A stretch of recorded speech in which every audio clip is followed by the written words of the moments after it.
Hello everybody, today we're going to sew something. It has been a while and I think it's time.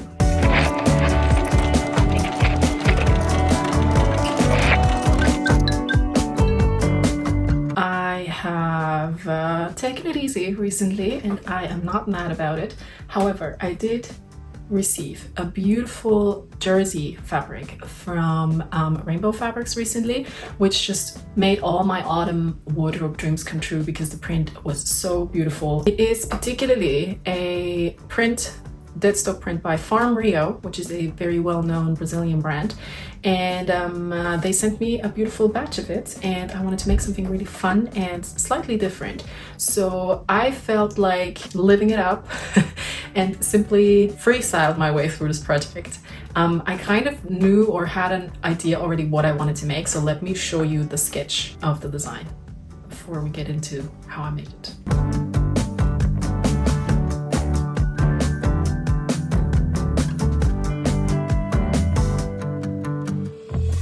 So as you can see, it's a very simple bodycon dress. It has long sleeves, it has a short full circle skirt, and it has a Carmen neckline, meaning it's off shoulder, plus this kind of like overlap shawl type thing. And it has no zipper, no buttons, no any types of fastenings because it is jersey. It really stretches quite comfortably, so I knew that I would be able to get into the dress without any of that stuff. So I went ahead and started by using a bodice block that I took from one of my tank tops. Meaning, literally, just fetch your favorite tank top and trace it on a piece of paper. That's really all you need to get going with this. So let me show you how I did that.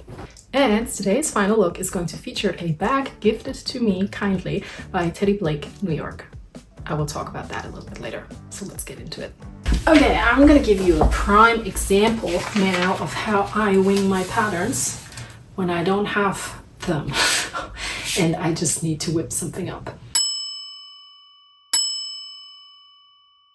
Right, so we know what the design is, right? We have a fitted dress that doesn't have a zipper, doesn't have a button tape or anything. It's just a spandex slash jersey dress. So that's usually easy to whip up. And what I have here is a copy of one of my tank tops that I really like. And tank tops are a prime example for a project that you would make from jersey. So I'm gonna use that as a starting point for everything else, right? Okay, so I'm gonna fold this in half because I only need half of it. And what I'm gonna do is, because I'm planning to make an off-shoulder dress, I'm gonna go around halfway down the armhole to here. That's where I'm gonna start. So I'm gonna trace this line first, right?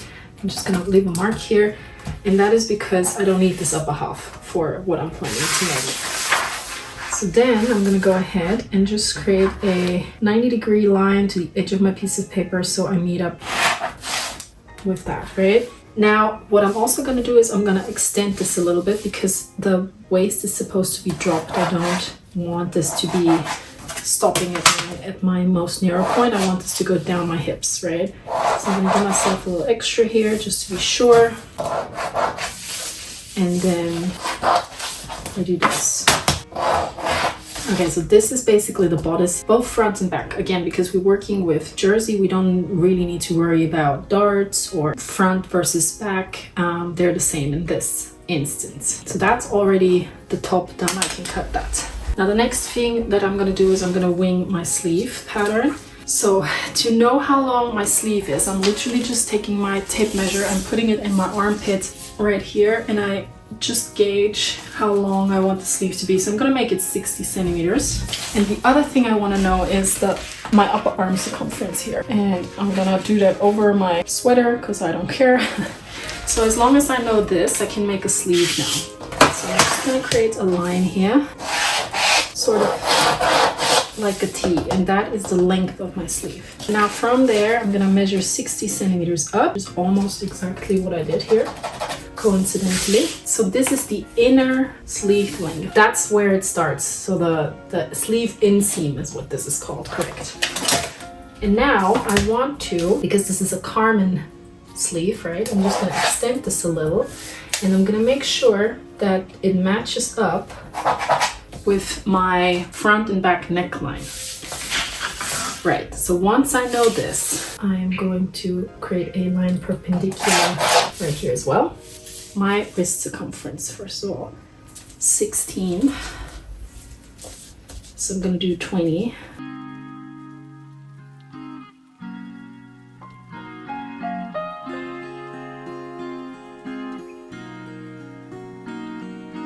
Actually, that's funny. The sleeve almost has the exact same shape as the top. Funny. Okay, that's my sleeve, basically. It's a tulip shaped sleeve, so the cuff is wider than the elbow, and this is the circumference of my upper arm. This here, this top section, mirrors the height of my neckline, basically. So when this is sewn together, I'm gonna have one straight opening around my shoulders and bust line, basically. So we have a Carmen neckline. So now what I need to do is I just need to measure this section plus this section and double that, and this is gonna be the scarf that I'm gonna add on top of this. That's gonna wrap around my shoulders. Okay, then I think what we do now is we cut these pieces, sew them together, because we're, you know, it's still a test-ish. Before I cut anything else, I wanna know if this section works, because this is the most precarious one. And then I'm gonna cut my skirt after the fact when I know this fits. That's the approach I'm gonna take.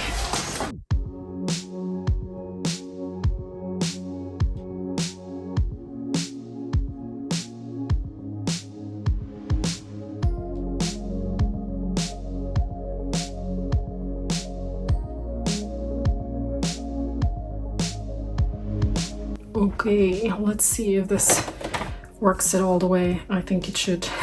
This rolls up so much that it's kind of hard to see. Okay, so this is up. So this should be up. My back is wider than my front. I'm gonna put back and front right sides touching so that I can sew the sides together, starting from the underarm area. It's really hard to align. Okay, let's try.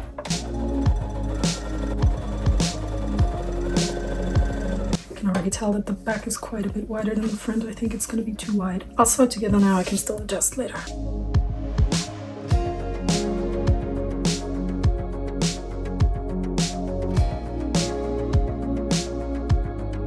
Okay, so the top fits perfectly. Would not change a thing. It's not too tight, but it's also not there. There's not a lot of give, but because of the spandex, it's perfectly fine. Now we have our sleeves, and those should hopefully work the exact same way. So I'm basically just putting them right sides touching. So the top of the sleeve looks sort of like this, right? It looks identical in shape to the bodice. So I'm gonna sew the sleeve inseam first.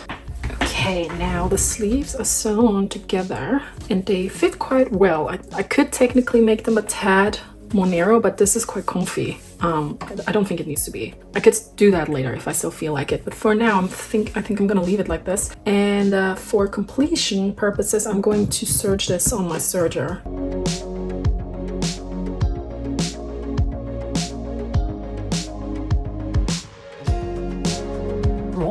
Okay, so now I have pinned my sleeves into my top. Easy peasy. This is the sleeve armpit seam basically. And all that together then leaves me with a good old simple off-shoulder top as we know them. So I just need to sew that in now and then I can give it another try.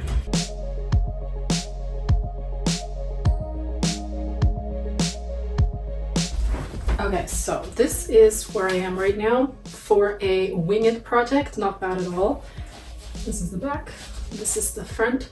Now, it's just one thing that it's a little too loose around here. So you can probably see that, you know, it tends to, when I do this, gape up. So it's quite wide. And but I think I can mitigate that by simply taking in these seams around the armhole, both front and back. And then it should give me a slightly better fit. And then I think when I add the shawl to the top here, then that's probably going to keep it together a little bit better as well. And the length of it is quite drop waist, like I said. And I'm going to just take a tape measure and have a look in the mirror for how long I want the skirt to be. And because I want it to be mini, I'm just going to go for about 35 centimeters, maybe even less. I think 30 should be enough for a full circle skirt that I'm going to add to this. And then I think we're gonna have a nice silhouette. Cool, let's continue.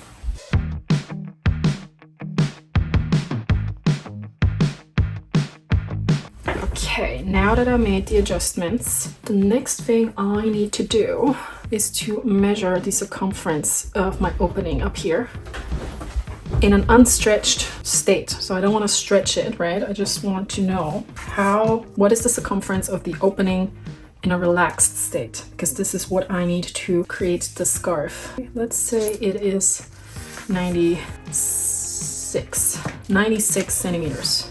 Okay, what do I want? I want the scarf to be 15 centimeters tall, which means I'm gonna cut a piece now that is 96 centimeters long and 30 centimeters tall so that I can half it. So both sides have the right side showing basically.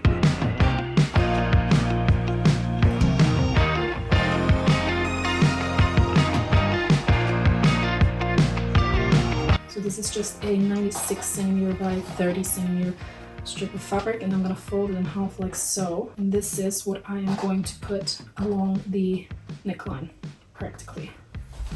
Okay, first I'm going to open this, place it right sides touching, and sew this short side together.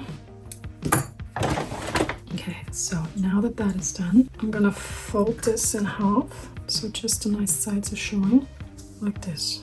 Okay, so that is the scarf. Now let's see if this matches somewhat. It does.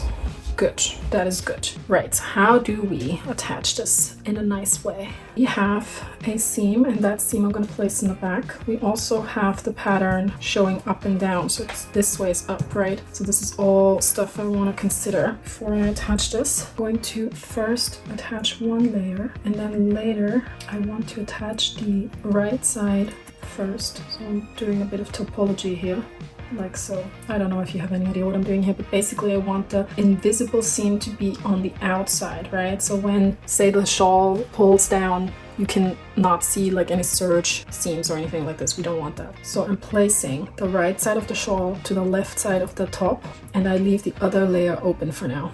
That comes in a second step. Now I'm trying to pin this in a super relaxed way, not pulling, not pushing, just the way it is all the way around. Okay, so this is basically how I have now pinned this on. So when you pull it out, you can only see the left side, but then when we later put it over, you can only see the right side. This is how it's supposed to be.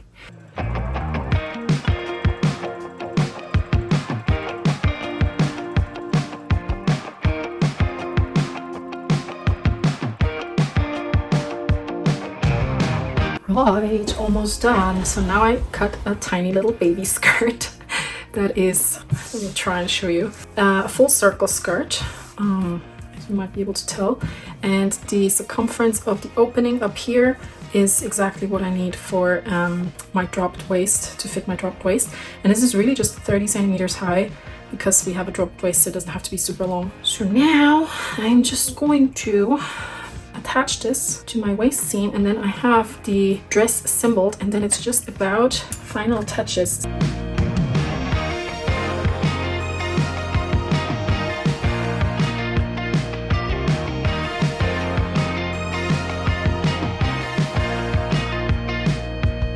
Okay, before we get into the final reveal, let me show you this beautiful bag that I have been sent.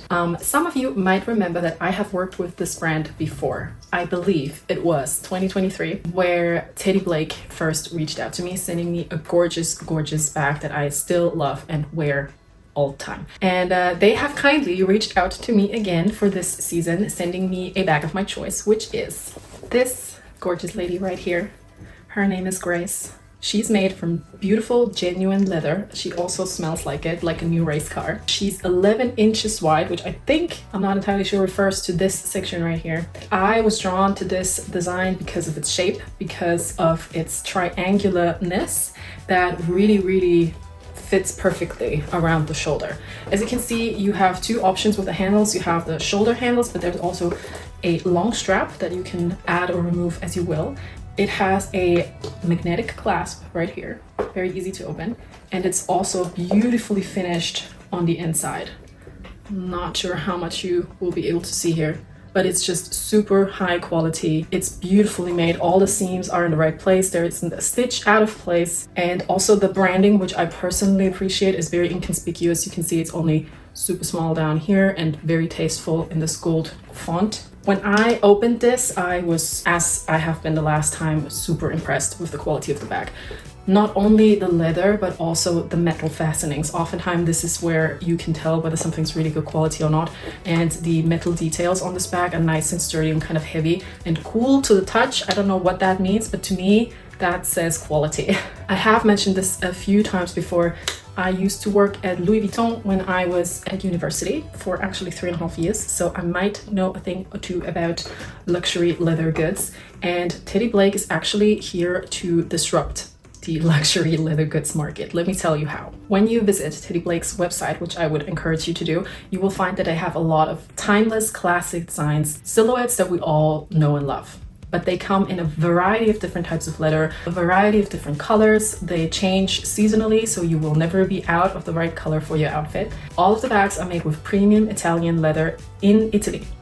So this bag was made in Italy by artisans who know their craft. And I think the biggest selling point about Teddy Blake is that you get all of this luxury quality. You get the genuine Italian made leather and artisanship for half or even less of the price that you would pay for a well-known designer brand. Teddy Blake's idea is basically to democratize luxury, so they are trying to keep their price points as low as possible because there is no big name on the bag. And that is what you pay for. When you go to a Louis V shop or a Gucci, you pay for the font on the storefront. That's really all you pay for. So in the description box below, you will find a link for you to explore their website. And there's also a discount code for you with which you would receive $30 off your Teddy Blake bag. Okay, that's all I had to say. And now let me show you the final look of today paired with my new Teddy Blake bag. Like, how cute. You can put me in the trash can, throw me on the sidewalk, drop me at the crossroads, sell me at the thrift shop. I don't really care where you send me, send me, send me.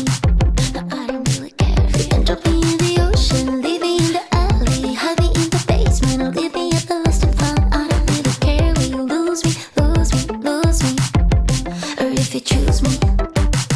Cause I'm hot and pretty and I got nice. Hot and pretty and I got nice teeth. Hot and pretty and I got nice. If I die happy. Hot and pretty and I got nice.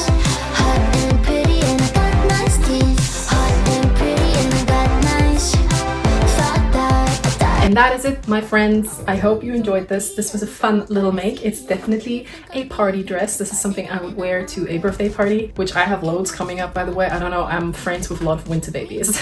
So it's perfect for the festive / celebratory season.